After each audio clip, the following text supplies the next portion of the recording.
Tapi kalau menurut Abang lah Bang, Abang mencalegkan lagi ini memang masih dibutuhkan masyarakat atau karena keinginan Abang Bang? Ya, pertanyaannya saya pikir penting ya, menarik.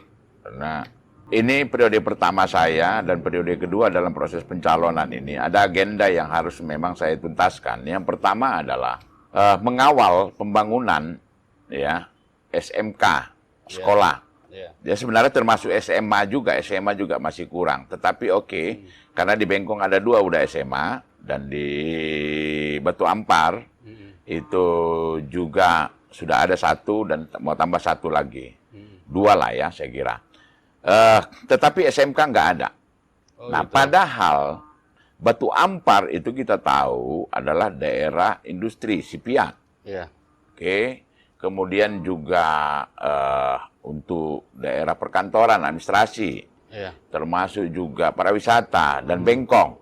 Tapi selama ini kita melihat terjadi kekosongan dalam rekrutmen tenaga kerja yang berbasis masyarakat. Oh gitu. Dan tidak mengherankan bahwa hampir semua yang direkrut itu di luar dari wilayah Bengkong Batu Ampar. Artinya putra daerah kalah gitu. Kalah yang ada di situ. Padahal sumber daya manusianya cukup banyak. Dan yang kadang-kadang kalau kita lihat ya, saat ini anak-anak di Bengkong Batu Ampar dan Batu Ampar maksudnya, kalau mau sekolah itu bayangkan ke Batu Aji, SMK 1. Kalau hujan lagi gimana? Ke SMK 5 di Batu Aji, ada SMK 9 di Piayu. Paling dekat dia SMK 2 di Legenda. SMK 7 Botania.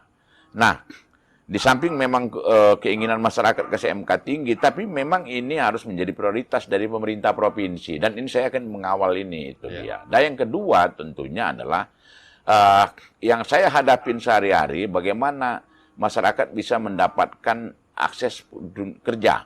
Karena selama ini selalu dibatasin oleh usia.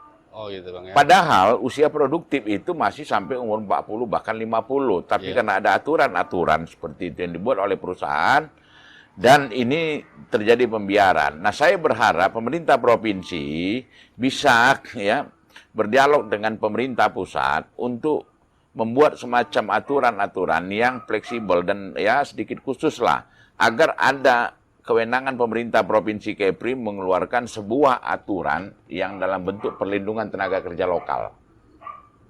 Jadi memang harus diprotek. Nah, sehingga upaya pemerintah untuk menyiapkan pelatihan itu masuk ke dalam upaya meningkatkan kapasitas dan skill tenaga kerjanya.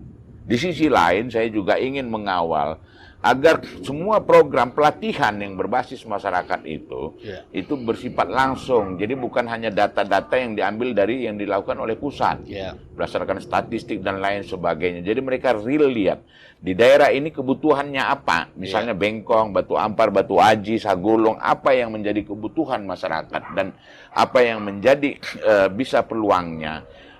Untuk bisa mengembangkan ini menjadi sumber potensi ekonomi. Nah inilah 2 agenda penting menurut saya, ya harus di backup dengan peraturan daerah ataupun peraturan gubernur.